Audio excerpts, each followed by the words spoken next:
Today we're going to learn about a Mexican club called Club de Fútbol Tigres de la Universidad Autónoma de Nuevo León, most commonly just called Tigres. This is the club's home kit from this current season, 23-24. Yellow is their primary and always home color. The blue you see across the middle and along the shoulders is their secondary and always away color. Their badge is a pretty straightforward one, seeing as it's a vertical column that has Tigres across the top, an actual tiger in the middle, and the university that they're associated with's acronym across the bottom. The club's from the Nuevo León region of Mexico. They're in the city of Monterrey, which quite obviously makes their rival Rayados, also from Monterrey. This one's one of the most intense rivalry matches in all of Mexico. It's known as the Clásico Regiomontano. Both of their stadiums pack out on match day. This one's a big one within Mexico. Both clubs are at the height of their powers in the last 2 decades, seeing as both ownership groups for the clubs are pushing money within their squad, bringing in star players on both sides. Both clubs have won something big in the last couple seasons at the other club's expense, seeing as Tigres in 2017 won the Apertura final against Rayados away in the second leg, with Rayados getting revenge on Tigres in 2019 by winning the Champions League final against them. Some other key things to know about the club are they are very well supported, seeing as within the city, the region, and across Mexico, you will routinely find them packing out stadiums, home and away. They're also popular in the southern states and the United States, with Texas being a generally big region for fanship.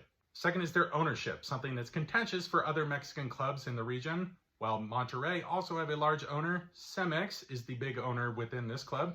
They have a lot of money to spend as a cement company of renown in Mexico, and they've been pushing it into this club, especially into the lineup, since they purchased the club in 1997, a year after the club had been relegated to the second tier within Mexican football. Let's get into a couple former players for the club, with the first one to mention, a favorite of mine, being Walter Gaitan, who's an Argentinian attacking midfielder, just a general forward who had great ball control, and as a fellow left-footed player, I loved watching his strong left-footed goals. He was a great player to watch for them in the early 2000s.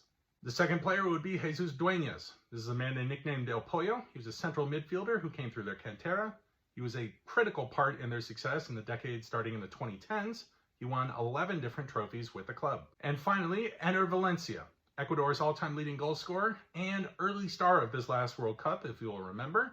He played the tail end of the last decade with Tigres before venturing back to Europe to play with Fenerbahce before returning back to Brazil. He's currently with the club Internacional.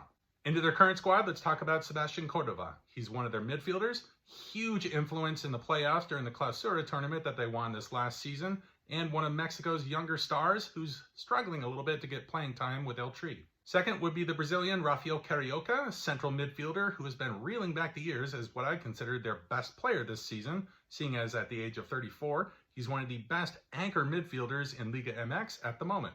And finally, the man whose name is synonymous with the club in the last 10 years, André-Pierre Gignac. The Frenchman, who at the age of 37 is seemingly ageless, has been the most important player for the club in the last 8 seasons, seeing as he's played over 350 games and banged in over 200 goals for them. So that's your rundown on Tigres from Mexican football.